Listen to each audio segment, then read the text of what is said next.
नमस्कार। पुनरुत्थान विद्यापीठ में आप सबका स्वागत है। मैं इंदुमती काटदरे ज्ञान सागर महाप्रकल्प की ज्ञानात्मक जानकारी देने के लिए मैं आपके समक्ष प्रस्तुत हूँ। ज्ञान सागर महाप्रकल्प के 1051 ग्रंथों में एक विभाग अध्यात्म का है। अध्यात्म, आत्मा, परमात्मा, ब्रह्म, परब्रह्म ऐसे शब्द सुनते ही हमारा मन, हमारी बुद्धि जरा साशंक हो जाती है, हम सावध हो जाते हैं। ये तो व्यवहार के परे की बात है, दैनंदिन जीवन से बाहर की बातें हैं। ये विज्ञान सम्मत नहीं है। आज का युग विज्ञान का युग है।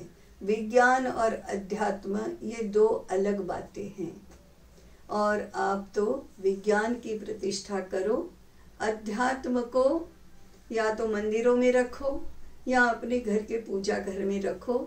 ऐसा कहने वाले अनेक बुद्धिमान लोग हमारे समाज में हैं। हमारी अर्थव्यवस्था, हमारे कारखाने, हमारा कॉरपोरेट सेक्टर, हमारी संसद, हमारे विद्यालय, हमारे विश्वविद्यालय, इनमें अध्यात्म कैसे होगा? ये अध्यात्म तो मठों में, मंदिरों में, पूजा अर्चा में, ऐसे सन्यासियों ने स्थापित किए हुए मिशन में, वहाँ अध्यात्म की बात होगी। कारखानों में नहीं हो सकती, खेतों में नहीं हो सकती, कॉर्पोरेट जगत में नहीं हो सकती। ऐसे हमने दो भाग बनाए हैं। वास्तव में अध्यात्म यह नहीं है। अध्यात्म अत्यंत व्यावहारिक है।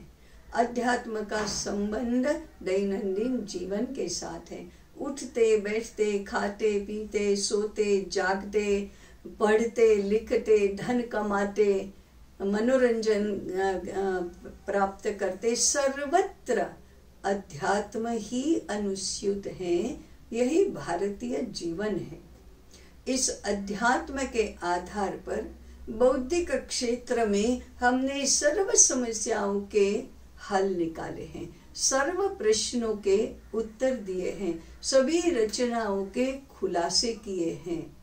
उपनिषदों में एक वचन है, यदेकेन ज्ञातेन सर्वमेव विज्ञातम भवति। एक को जानो सब कुछ जान सकते हो। इस तत्व को बौद्धिक दृष्टि से समझने के लिए अध्यात्म को भी बौद्धिक दृष्टि से समझना होगा।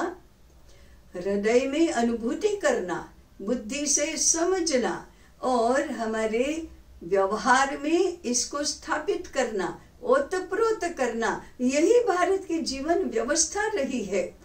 वेद काल से लेकर, मैं वेद काल इसलिए कह रही हूँ, ज्ञात इतिहास में ऐसा ही भारत का जीवन रहा है।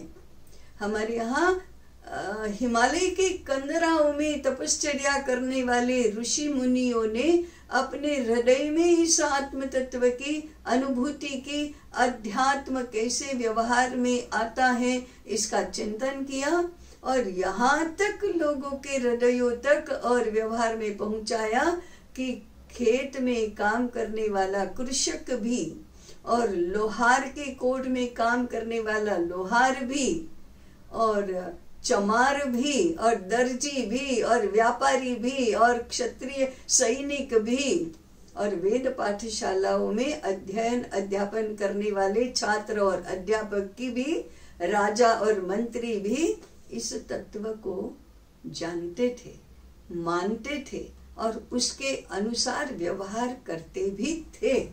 यही भारतीय जीवन है। इस अध्यात्म को विज्ञान से अलग नहीं मानना, विज्ञान और अध्यात्म में सामंजस्य बिठाना और अध्यात्म के आधार पर सारी व्यवस्थाएं कैसे हो सकती है, कैसे की जाती है, आज भी यह कैसे संभव है, ये दिखाना इस विभाग के ग्रंथों का मूल उद्देश्य है। यही भारतीय जीवन का मूल आधार है। यही सर्वश्रेष्ठ विद्या है।